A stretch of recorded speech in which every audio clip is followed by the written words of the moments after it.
Hey there you guys, Jacqueline Jax for AVA Live Radio. So today on our channel, we're going to be talking about something that you all have been asking for, and that is 2018 Twitter tips. That's right. In the Twitter news, how to get followers on Twitter in 2018 and just how to grow your account. And I think that, gosh, we've been on Twitter for quite a while. I love it. It's one of my favorite platforms. So I certainly have a lot of tips that will help you do that. A lot of you guys have been asking me like how I stay connected with people, how I reach out to people, things like how to grow my account, what to do with the follow-unfollow situation that's going on, how to protect yourself, from spam, or, just reflect as a musician what your narrative is on that platform. So we're going to go over that and so much more today, so stick with me and I hope you enjoy these tips. If you do, don't forget to subscribe and please leave me a comment below about your favorite tip for Twitter or any of the social media platforms. I'd also like to see you link up your Twitter account below this video, because I think that everybody should meet each other, and maybe if you're a musician or you're a creator or whatever your business is, we'd like to know you, and I certainly want to check out what your tweets are like. So go ahead and leave them for me below and tell me what you thought of the video. Okay, so one of my favorite Twitter tips and practices that I like to do, first of all, for driving a lot, like 100,000 views go to my website every single month. And the reason why is because I tend to define my narrative really, really well. So that has to do with my brand more than anything else. I think that if you have it matching and it's significant and it's a really standout narrative that people can understand the minute they come to you, then that is going to really be the end goal achieved, right? Because if somebody lands on any of these social media accounts, the first thing they're going to want to know is who are you? And if they can't figure that out right away and have to read the bio and have to kind of search and figure every little bit out about you, then it's kind of, you're making it too hard. So I like to do the brand awareness and the brand narrative across all the platforms. So whether I'm on Instagram, Facebook, YouTube, or Twitter, and my website, everything has got to kind of look themed and the same. My picture's there. It's clear that those are my pages, and it's pretty clear to the audience as they're just coming on freshly what I'm all about. That I do a lot of tutorials, that I'm a radio show host for AVA Live Radio, and that I work in entertainment branding and marketing. So that is really, really clear. I also on my website do a lot of self-help kind of things to encourage creators to go through the struggle and seek out the knowledge and also get on their journey and how to express their journey. So I talk a lot about these kinds of things. That's part of my narrative. It's always inspirational. It's always themed that way. That's one of the reasons why people follow me, and I get a lot of followers very easily on Twitter. It's because the content is always going to be exactly what you originally came to me for. There's a lot of quotes, there's a lot of comments, there's a lot of encouragement, and a lot of video and live streams that will help you to do what you're looking to do from getting involved with me. So that's where my brand narrative lies, but where does yours lie? So you have to kind of figure that out. And if you're a musician, typically it's going to lie somewhere between an emotional run and a physical run. The physical run will be the images that you put out, and the emotional run will be the narrative. Everything you talk about and the things that are really important to you as an artist, things you sing about, and how that kind of shapes up. Now in future videos, I do have plans, and I think I've already done this quite a few times in different ways, but I have plans to make videos on how to advertise your song, more specifically how to post about it. Now I know I have this content on my website jacquelinejax.tv, but I think it's time in 2018 that we just make some brand new ones, because things have changed in the algorithms, and I certainly want to make sure that all those tips apply. So I'm going to be going through how to actually tweet or Facebook or Instagram your new song and how to talk about it in a way that is more identifiable to people who want to listen. So you'll gain more music fans. But first, let's take care of these tweet tips. So determining your goal is the first one, right? So you take Twitter, you want to make sure that your profile picture is really on brand, it's easy to see, and it really tells your story. It can't be something that's like so far removed. I don't really love to use logos, but if you're a business and you want to use a logo, then that's fine. If you're a person and a creator, you want to use your face. So try and find the best way to reflect that in your photo, and also make a custom banner so that when they go to your Twitter feed, and I'm going to pull up my Twitter channel, it looks like you know, and it kind of feels like you. So take a look. Here is what my Twitter profile looks like. So I've got my picture, and then I have a custom banner up top that talks about me being a DJ, where you can experience new music, and also the AVA Live Radio logo. So you can see how it already tells a story. Then in my bio, I've got matched up new news and music radio, AVA Live Radio's profile, because I want to send them to that one as well. And then it says journalist, because I'm a music journalist. I don't advertise my marketing here, because as you go through the tweets, within the first 7 tweets, you're always going to find a marketing perspective from me. It's consistent all the time. There's either a pinned tweet talking about the Daily Jacks on AVA Live Radio that I do every single day, just pressing out that music and technology news for social media and stuff. And then there's also multiple videos from my YouTube channel so that you can catch up with the latest videos and videos that I think you should pay attention to as well. So following me on Twitter, you can see, is very easy, and it reflects what I do. There's also, in my feed, ways to get in touch with me, which I think you should always have.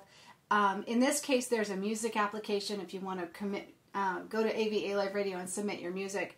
And then other things you'll find from me are words of wisdom, thoughts, different, like my vlog, pictures of me with like inspiration, quotes, and then also links to my JacquelineJacks.com and the various other pages. So you can pretty much see my whole world right here on Twitter. That's a great way to shape out your narrative and constantly, even in a quick space like this, be giving people more of what they signed up to you for.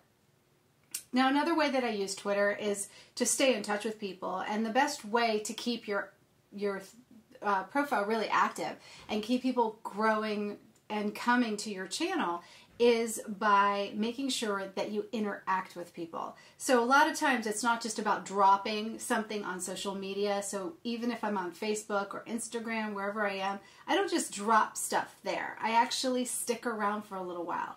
After I launch a video, I call it the power hour, and that's when people usually get used to commenting and leaving comments on my website as well as my Instagram or wherever you're following me on Twitter. And for a full hour, I sit there and answer comments. And I think that that has been one way that I stay really connected with my audience, and I make sure that I'm not missing things. Because a lot of times, especially when you have like 40,000 people, 50,000 people, I mean, I have some accounts that have a lot of people on them. Easily, it goes so quickly, and you could miss their comments and important conversations. So it's great when people know you're going to be there and you're going to be active. So just like when I first launched this video and all the way through, I have it linked to my phone so that every time you make a comment, I can see it and I can respond to it really, really easily from one dashboard. There's lots of ways to do it. You can either do it from, like Hootesuite controls a lot of different things. There's a lot of second-party apps that help you, but I actually use one for YouTube to keep track of just my YouTube comments. I have a WordPress app for my .com websites, and then I have notifications set up on my screen on my cell phone so that I can kind of scroll through them and see what's going on. That's been just my way of doing it, and I seem like I'm everywhere all the time, even though I am working or sleeping or making videos. But I definitely stay in touch. That's a really easy way to do it.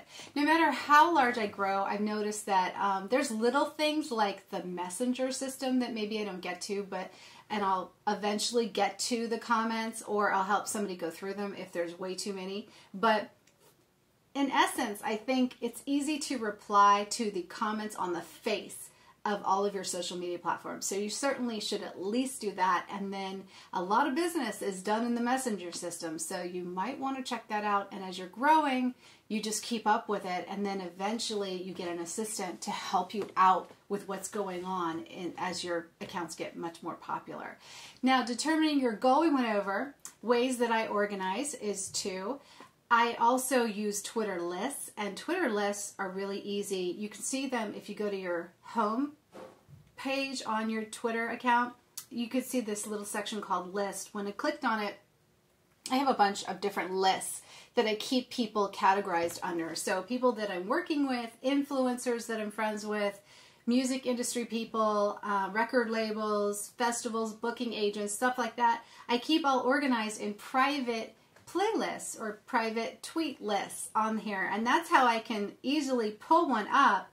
And when I pull one up, I can either view what's going on with them via their tweets, their recent tweets, or I can just go to a list of my members. And the list of my members allows me to scroll through and see who on earth I'm actually following here. And it didn't even tell me if I'm following them or just they're following me or whatever. But in any case, it kind of tells you who they are and a little bit of their bio so that you can keep things organized and stay in touch with people by category. I really, really like that and have thought that if every social media page had that, like if Instagram had that, I would be gold. I'm still keeping a separate list of my friends on Instagram, which is, you know, come on, Instagram, get with the program.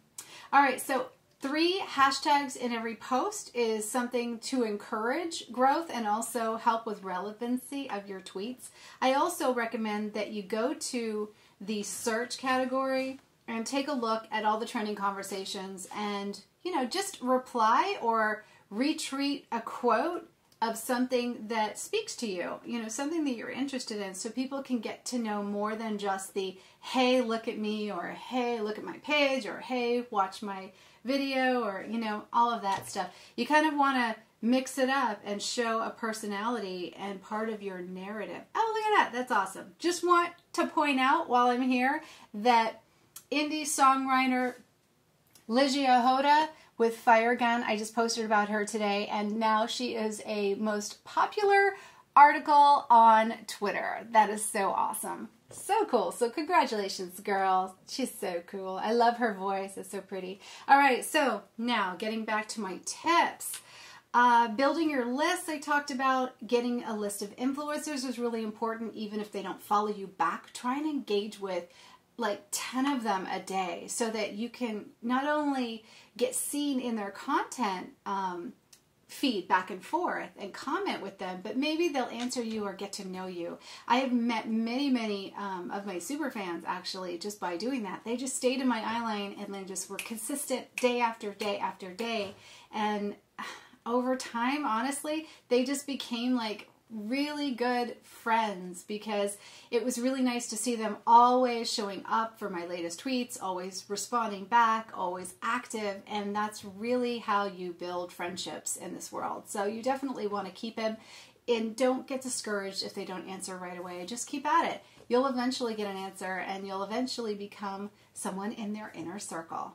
That's a pretty good way to do it, right? Just make sure that it's not all about you and you're not constantly throwing spam at them, because that makes people back off, and you don't want to be marked in their eyes as somebody who's just annoying. You definitely want to do something to support what they're doing, and they will come and support you back. So make a list of people who want to connect with you daily and that you want to connect with daily. That's how I use those lists to really stay in touch. And the reason why it works is also you have to think in terms of growth. Every time you comment and every time you're in a conversation with people, other people will see it. So that helps you grow, because the more relevant your conversation is, and if it's hashtagged, then you actually are going into these little niches. And that's going to help you attract followers that are of a target audience that are more interested in your content. So see, the more you put out, the more you get back. Now, as far as the follow-unfollow thing that's going on, I don't typically follow people back unless I'm engaging with them and in conversations, because I found that a lot of times you have to get those second-party apps and then like clean the screen. And the reason why is because if you have a lot of people that you're following that you did because you wanted to show support and then they unfollowed you because they were really just looking for vanity numbers, then it clogs your account. So when you tweet, you have a lot of insignificant people that it's trying to get in the eye line of, and they're not responding. So if you find that you have a big list full of people that you follow that don't respond to you, just start going through the list and cleaning it. And there's lots of second-party apps that you can use to do that. Like if you want to unfollow everybody who's not following you and then create lists of people who you know that they're not following you yet, but you want to stay following them even though they're not. That's ways to do to organize your list. But mostly, I don't like to encourage you guys on any of these social platforms like Instagram or Twitter to stay following someone who never responds to you, never talks to you, and never contributes to the conversation. I feel like there's a limited amount of space that these social media pages will give your post to. So like when you post something fresh, it's going to show a percentage of your audience that fresh post. And if you're following or you have a lot of people that are clogging up your followers, then it might actually show that to those people that you're connected to that have no intention of responding or not even interested. And I feel like that's something you want to cut down on. So it's really good to watch who you follow and make sure those are really good relationships, that you really like their content, you connect with it, you want to see more of it, and just make those, follows important, not just something that you do in order to get something back. Yes, that's never a good thing on social media. That's a trap that you can't get out of. So pictures increase tweets, and that's another thing that I always use, is I love to take pictures every single week and make sure that I have enough so that when I have quotes, when I have things to make, I can make them on the fly.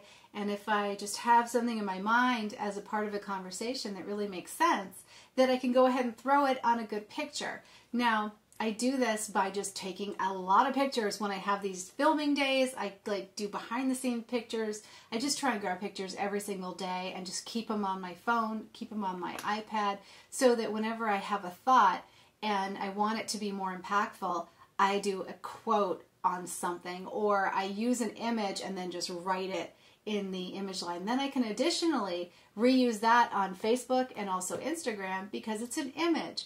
So it's just basically having that easy route to goodness. You want a bunch of great pictures on your archive, but you need to use them in the social media feeds so that you can get more impact for what you're saying. It always works. I find that 35% more impact is given to photos that are relevant for the content owner. So if you put out a photo that's not relevant for your message, it's not going to work. But if you put out a photo that is right on brand and that effectively tells your story or your journey, it's going to help you so much more. So definitely do it that way. Retweet your best content is always something good. So I always, if somebody retweets something of mine, I'll go back and retweet it back to my page again. Now I make sure that it's not really repetitious, and occasionally this will happen where you'll see a tweet that's like kind of duplicated too far or too close together on the stream. No big deal, but try to make it so that you're posting enough content, or you go out there and you post some new content before you retweet something that's already been tweeted from earlier in that day. But I always like to retweet it and maybe add another take to it, or another conversation starter with people. I'll even sometimes tag people in something when I think is starting to get really a lot of traction, so that they can check it out too, and maybe it will apply to them. But then again, I know my followers really well, and I know that it's something they would like or not like, so I try to keep it like that. I don't spam people. I just either introduce them to new people or introduce a concept that I think that we had a conversation about. Now that means that you actually have to know the people that you're following, and that's really important on social media if you want to do well. I can't strike home enough that when I'm working with people one-to-one in my private strategies, which I will link below this video if you want to arrange one, that when they're on social media, it's not all about take, it's about giving, and it's about being present with people. That's how I come up with the quotes that I have. It's from conversations that I'm actually in. It's from struggles that I see people having, and from comments that you've listed on my videos or that you've said to me in live streams. That's what spurs the innovation. That is what gives me the reason to say what I say. Now, if you don't have those relationships going on, then you're not going to have a whole lot to say, I'd imagine, that would be relevant to your audience. So, you see, it pays back. So, just by being in contact with people, that's where I get my content from, because they've said something or had a conversation with me that made this next tweet or this next Facebook post or this next blog post really happen. So you guys are the catalysts, and that's like the best thing in the whole wide world. I think as you grow, you'll find out that that's really the way it goes, that if you're a musician and you're writing a song, it's usually as a result of going through something. So you want to use that emotion, that rawness, what happened in your life, to reflect what you're putting forward in your content. I hope that makes sense. I certainly will go over a lot more about content structure and ways to get more attention, more plays on your songs as a result of telling the right narrative. That's very, very important. And it's all in how you tell it too, you know. Sometimes you can look at the way we tell it at AVA Live Radio and you don't quite understand what we're doing, like what the recipe is in getting those plays and those people to share, retweet without giving them a direct order. And there's like a science to it. So happy to do a video on that. If you guys want me to, just leave it in the comments below and I will remember to do the video. All right, so what else did I miss? Check in with your Twitter page at least twice a day. Try to remember to share statements as you move throughout the day. Like I said, conversations are usually how I end up with my tweets. It's a quick way to stay relevant and stay on people's timeline. I mentioned earlier to go into the trending topics and respond to some of these, get into these conversations, especially if there's events happening and you're at them, or if there is something happening in the news that you feel strongly about. You want to get involved in that conversation because it not only will help. I mean, I've seen some of these tweets that you do about, politics or something funny or an event going on, an award show, an actress, something that's like just launched. I mean, I'm looking through today's moments and there's so many things to comment on in all kinds of hashtags, whichever you want to do, either just trending or just find something that you like and you're interested in that day and search it out on Twitter and then start making it part of the conversation. You'll find that there are a lot of people making that conversation happen and you can just respond to like 10 of them and bam, you're already off to the races because they see it and some of their friends will see it as well. So what else did I miss? Clean your following, build your list, make a list, utilize the 3 hashtags, don't over hashtag, you don't need to, always have a strong bio that connects your thumbnail, that's what we started out with, determine your goal, interact with your business and influencers, content contributions in a particular niche, I kind of went over that. So I think we covered it all. Those are my top 10s. If you want to get this list and you want to review it, I actually have it at avaliveradio.com as well as jacquelinejax.tv, which is where I keep all of my resources so that you guys could find them very, very easily. If you are a musician and you'd like to get on the AVA Live Radio, I encourage you guys to do it. Just go to avaliveradio.info/airplay and you can submit your music. The office will review it and tell you if we have an opportunity for you on the station, and it will be really, really nice to work with you moving forward. This is Jacqueline Jax for AVA Live Radio. Once again, if you need some personal strategy, I put a link in the video below so that you can just use the comments to sign up for a strategy session with me at 1-to-1 with Jacqueline Jax. Have a great day, you guys, and thanks for hanging in with me at Twitter. Let me see. Who am I going to follow next?